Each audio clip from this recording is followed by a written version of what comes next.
전능하사 천지를 만드신 하나님 아버지를 내가 믿사오며 그 외아들 우리 주 예수 그리스도를 믿사오니 이는 성령으로 잉태하사 동정녀 마리아에게 나시고 본디오 빌라도에게 고난을 받으사 십자가에 못 박혀 죽으시고 장사한 지 사흘 만에 죽은 자 가운데서 다시 살아나시며 하늘에 오르사 전능하신 하나님 편에 앉아 계시다가 저리로서 산 자와 죽은 자를 심판하러 오시리라.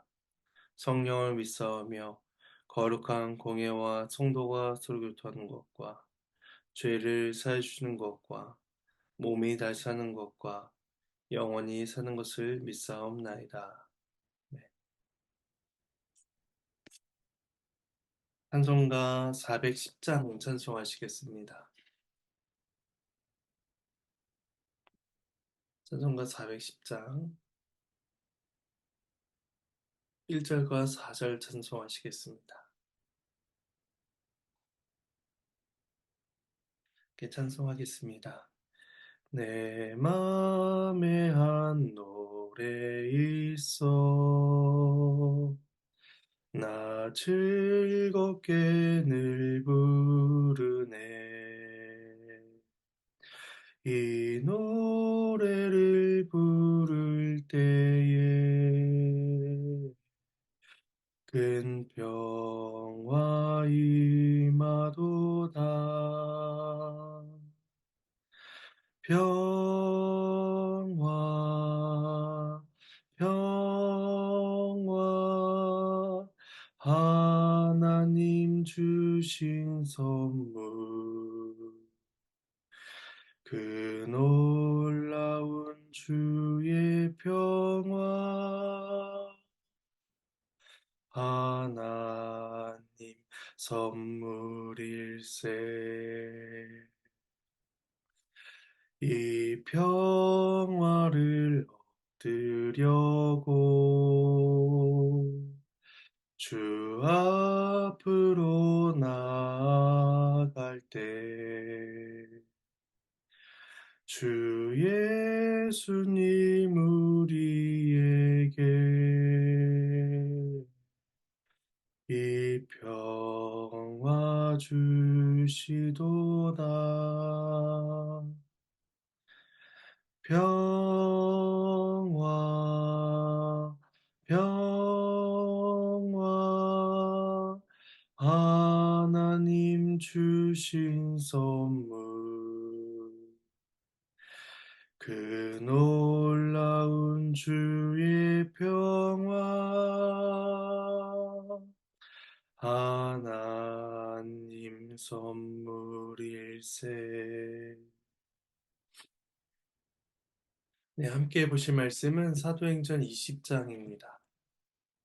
사도행전 20장 1절에서 16절까지 말씀입니다.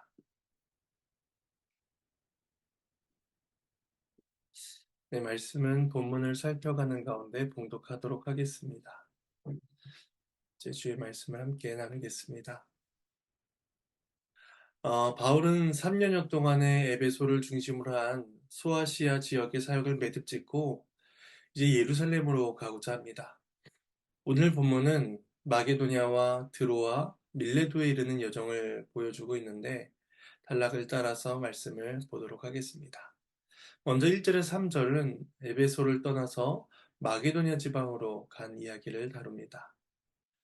1절입니다. 소요가 그침에 바울은 제 아들을 불러 고난 후에 작별하고 떠나 마게도냐로 가니라.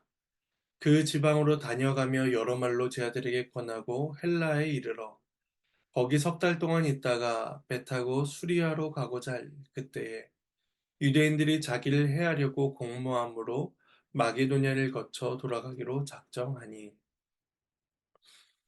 에베소에서 소요가 일어났지만 서기장이 개입하여 무리를 진정시킴으로써 소동이 잠잠해지고 무리들은 해산하게 됩니다. 이에 바울은 에베소를 떠날 채비를 하며 제 아들을 불러 권하고 인사를 나눕니다. 성경에서 바울이 떠난 이유에 대해선 명확히 기술하고 있지 않습니다. 근데 아마도 오순절 안에 예루살렘에 도착하기 위한 것일 수 있고, 그리고 그 전에 복음을 전했던 다른 지역들도 살펴보기 위함일 수가 있습니다. 그래서 이제 바울이 에베소를 떠나게 되는데, 에베소를 떠나기 전에 그 에베소에 있는 제자들을 불러 권합니다.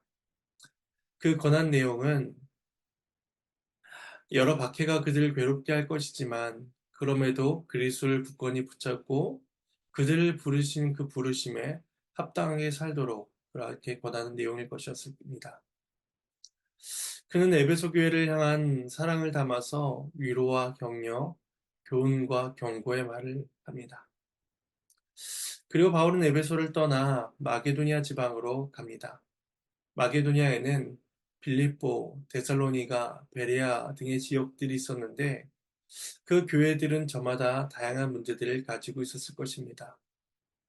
오늘날처럼 교회와 성도들이 이미 있던 곳에 새로운 성도들이 유입된 것이 아니라 이방 문화권에 세워진 지 얼마 안 된 교회들이었으며 그 성도들 또한 복음을 접한 지 오래되지 않은 사람들이었기 때문에 다양한 문제들이 있었을 것입니다. 그래서 바울은 마게도니아 지역의 교회들을 돌아다니며 에베소 때와 마찬가지로 제자들을 권하고 또 그들에게 평안을 구합니다. 이제 바울은 다시 이곳을 방문할 수 없을 것인데 남아있는 성도들에게 필요한 것은 오로지 하나님의 말씀뿐이었기 때문입니다.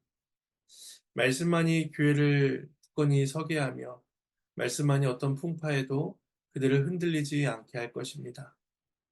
이처럼 목회자는 성도를 말씀으로 권해야 하고 성도와 성도 사이에도 말씀을 나누고 권하는 일이 필요하다는 것입니다. 마게도니아에서 바울은 고린도에서 온 디도를 만나게 되는데 이제 이 부분은 이제 고린도후서 7장 5절 말씀에 언급되고 있습니다. 이 잠시 고린도 교회와 바울 간에 일어난 사건을 잠시 살펴보면 좋을 것 같습니다. 바울은 2차 전도 여행 때 처음으로 고린도를 방문하게 되고 그 이후에 4개의 서신을 고린도 교회에 보내게 됩니다. 그 4개의 서신 중에 2개의 서신이 오늘날 고린도전서와 고린도후서로 남아 있습니다. 바울은 이처럼 여러 번의 서신을 통해서 고린도 교회 안에 있는 어려움들과 또 그 고린도 교회가 바울에 대해서 갖게 된 그 사도성과 권위에 대한 의심들을 해소하기 위해서 열심히 노력을 하였습니다. 그래서 이 마게도니아 지역에 이르렀을 때에 디도를 통해서 고린도 교회 소식을 추가로 듣게 되고 여기에서 이제 고린도 교회를 향한 편지를 쓰게 되는데 그것이 이제 4번째 서신인 고린도 후서입니다. 그래서 바울은 고린도 후서 12장 14절에서 고린도를 다시 방문할 계획을 이야기하고 있습니다. 다시 오늘 본문으로 돌아오면 이제 서신을 보내고 나서 이제 마게도니아 여러 지방에서 성도를 권하게 되고 그리고 바울은 헬라 지역에 이르게 됩니다. 이 헬라는 마게도니아의 남쪽에 위치한 지방을 가리키는데 바울은 여기서 석 달을 머무르게 됩니다. 인지학자들은 이 석 달 동안의 주된 체류가 아마도 고린도였을 것이다 라고 봅니다. 그래서 이곳에서 이제 나중에 방문하게 될 로마를 향해서 편지를 쓰게 된 것으로 추정이 되는데 그 서신이 이제 로마서인 것이죠. 바울은 이곳에서 3개월을 보낸 후에 수리아 안디옥으로 가고자 합니다. 하지만 유대인들이 자신들을 해하려 한다는 것을 알고 마게도냐를 거친 여정을 선택하게 됩니다. 그것이 이제 4절에서 6절까지 말씀인데 마게도냐에서 드로아로의 여정을 요약적으로 보여주고 있습니다. 말씀을 봉독하겠습니다. 아시아까지 함께 가는 자는 베레아 사람 부르의 아들 소바더와 데살로니가 사람 아리스다고와 세곤도와 더베 사람 가이오와 및 디모데와 아시아 사람 두기고와 드로비모라. 그들은 먼저 가서 드로아에서 우리를 기다리더라. 우리는 무교절 후에 빌립보에서 배로 떠나 닷새만에 드로아에 있는 그들에게 가서 이래를 머무니라. 여기서 바울과 동행한 7사람의 명단이 소개됩니다. 그들은 베레아 사람, 데살로니가 사람, 더베 사람, 아시아 사람들입니다. 이들은 각 지역 교회에서 모아진 연보를 예루살렘 교회에 보내는 대표단이었을 것이다 라고 봅니다. 이방인 교회가 예루살렘 교회를 위해서 필요한 물질을 자원했던 이유는 예루살렘 교회가 베푼 영적인 지원 때문이었을 것입니다. 이제 바울은 이들을 먼저 드로아로 보내게 되는데 아마 이제 그들은 먼저 배를 타고 간 것으로 보입니다. 그리고 보면 5절과 6절에 우리라는 이 인칭대명사가 다시 등장하는 것을 보게 되는데 아마도 사도행전의 기록자인 누가는 바울과 같이 남아 있었던 것으로 보여집니다. 사람들을 먼저 보낸 후에 바울과 누가 그리고 혹은 일부의 남은 자들은 빌립보에서 무교자를 지킵니다. 바울은 오순절이 오기 전까지는 예루살렘으로 가고자 했는데 이 빌립보에서 무교절을 지킨 후에 이후에 이제 21장 17절에 나오는 예루살렘 도착까지는 약 7주간의 시간이 남았음을 보게 됩니다. 그래서 바울은 곧바로 드로아로 가서 먼저 간 일행을 이제 만나게 됩니다. 그리고 그곳에서 이제 7일 동안 일회를 머무는 것을 보게 됩니다. 7절에서 12절은 드로아에서 있었던 한 사건을 기록하고 있습니다. 거기서 이제 유두고라는 청년이 수생케 된 일이 나타납니다. 7절에서 12절 말씀입니다. 그 주간의 첫날에 우리가 떡을 떼려 하여 모였더니 바울이 이튿날 떠나고자 하여 그들에게 강론할세. 말일 밤중까지 계속하매 우리가 모인 윗다락에 등불을 많이 켰는데 유두고라는 청년이 차에 걸터 앉아 있다가 깊이 졸더니 바울이 강론하기를 더 오래 하매 졸음을 이기지 못하여 3층에서 떨어지거늘 일으켜 보니 죽었는지라. 바울이 내려가서 그 위에 엎드려 그 몸을 안고 말하되 떠들지 말라 생명이 그에게 있다 하고 올라가 떡을 떼어 먹고 오랫동안 본 나리새까지 이야기하고 떠나니라. 사람들이 살아난 청년을 데리고 가서 적지 않게 위로를 받았더라. 이제 바울 일행은 드로아에서 일주일을 머물고 그것을 떠나기 바로 전날 밤에 떡을 떼기 위해서 모입니다. 그 날을 가리켜서 주간의 첫날이었다라고 이야기하고 있는데 이것은 마가복음 16장 2절과 마태복음 28장 1절에서 한 주간의 첫날에 그리스도의 부활이 있었다라는 말씀을 떠올리게 합니다. 따라서 오늘 본문에서 그 주간의 첫날에 모인 것은 그 오늘날 현재 지키는 주일의 날에 모임을 가진 것으로 볼 수가 있으며 또 사도행전에서 처음으로 이 표현이 언급되고 있음을 보게 됩니다. 아마도 이때 떡을 떼었다라는 것은 공동체 식사를 이야기하는 것일 수 있습니다. 바울이 다음날 드로아를 떠날 것이기 때문에 드로아의 많은 성도들이 그곳 자리에 모였을 것이며 또 늦은 시간까지 바울의 설교가 오래도록 이어집니다. 사람들은 바울이 계속해서 강론할 수 있도록 그 공간에 위층 다락방 쪽에 횃불을 켜서 그 전체 공간이 밝아지게 했을 것이며 그 횃불로 인해서 공기는 탁해지고 또 불의 열기로 인해서 공간은 많이 더워졌을 것입니다. 그때 유도고라라는 한 청년이 3층 창문에 걸터 앉아 있다가 잠이 들면서 추락해 죽고 맙니다. 그 높이는 대략 5m에서 6m 정도 되는 높이였을 것입니다. 약자들은 이 청년이라고 불리는 이 유도고가 아마 8살에서 14세 정도 되는 아마 남자아이였을 것이다 라고 봅니다. 그 청년이 유두고가 떨어지자 모두가 놀라며 그를 일으켜보지만 이미 그는 죽은 상태였습니다. 그리고 바울이 그에게 가서 몸을 굽혀보니 바울은 생명이 그에게 있으니 소란하지 말라 라고 명합니다. 근데 이러한 바울의 말은 그가 죽지 않았다라는 것을 의미하는 것이 결코 아닙니다. 추락한 유두고는 누가 보더라도 죽은 자였습니다. 그런데 바울이 그 위에 엎드려 그 몸을 안았을 때에 살아나는 은혜가 있었던 것이죠. 구약의 엘리야와 또 엘리사처럼 또한 우리가 앞서 보았던 9장에서 베드로가 다비다를 살렸던 것처럼 동일하게 바울이 죽었던 그 유두고 청년을 살린 것입니다. 이에 바울과 성도들은 다시 올라가 떡을 떼어 먹으며 교제하고 날이 새기까지 대화를 나눕니다.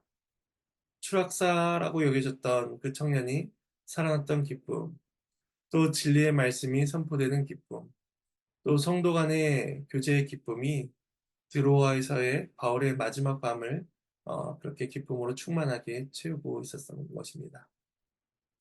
이제 마지막으로 13절에서 16절 말씀은 드로아에서 밀레도로 향하는 여정을 기록하고 있습니다. 마지막 말씀을 봉독하겠습니다. 우리는 앞서 배를 타고 앗소에서 바울을 태우려고 그리로 가니 이는 바울이 걸어서 가고자 하여 그렇게 정하여 준 것이라. 바울이 앗소에서 우리를 만나니 우리가 배에 태우고 미둘레네로 가서 거기서 떠나 이튿날 기오 앞에 오고 그 이튿날 사모에 들르고 또 그 다음날 밀레도에 이르니라. 바울이 아시아에서 지체하지 않기 위하여 에베소를 지나 배 타고 가기로 작정하였으니 이는 될 수 있는 대로 오순절 안에 예루살렘에 이르려고 급히 가미러라. 하나님의 말씀입니다. 하나님께 감사합니다. 바울을 제외한 또 이제 우리라는 그 무리는 배를 타고 앗소로 향합니다. 그리고 바울은 육로를 이용해서 앗소에서 합류하게 됩니다. 제 바울이 왜 육로로 갔는지 또한 여기서 나타나지 않고 있습니다. 육로는 그 배로 가는 것보다 훨씬 기간이 단축되었을 것인데 육로가 지형 자체가 매우 험난했기 때문에 선호하는 길은 아니었을 것이다 라고 봅니다. 그럼에도 이제 바울은 어떠한 이유 때문에 다른 일행들을 먼저 보내고 본인은 이제 육로를 이용해서 가게 됩니다. 드로아에서 아소는 이제 남서쪽으로 약 30km 떨어진 곳에 위치한 항구 도시였습니다. 이제 바울과 일행들이 그곳에서 만나서 다시 남쪽으로 70km 정도 떨어진 미둘레네로 갑니다. 그리고 거기서 하룻밤을 지낸 후 또 다음날 남쪽으로 약 80km 떨어진 기후 앞에 도착을 하여서 하룻밤을 보냅니다. 그리고 또 다음날 기후를 출발하여 에베소 서쪽에 있는 사모에 도착하여 하룻밤을 보내게 됩니다.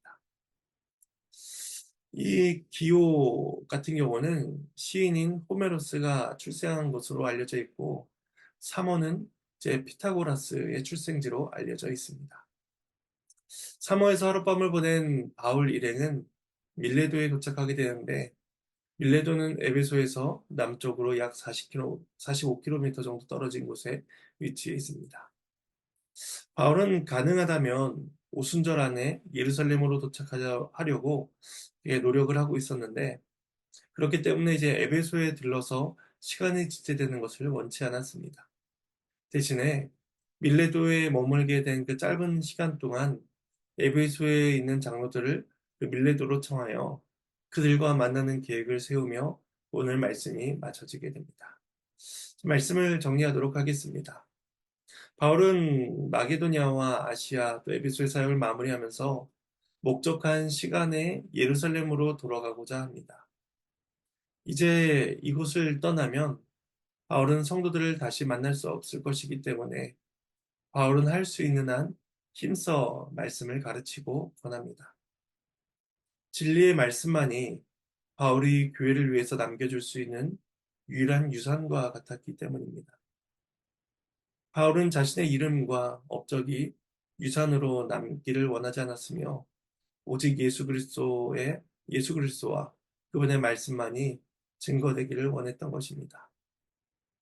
그렇다면 우리는 이 땅에 살아가면서 어떠한 유산을 또 남기기를 원하는지 돌아보아야 할 것입니다. 그리고 우리의 삶을 통해서 그리스도께서 우리에게 주신 그 복된 유산인 그 복음이 증거되고 우리를 통해서 복음이 이 땅 가운데 하나로서 남기를 우리는 소망해야 할 것입니다. 제가 잠시 말씀을 두고 기도하도록 하겠습니다.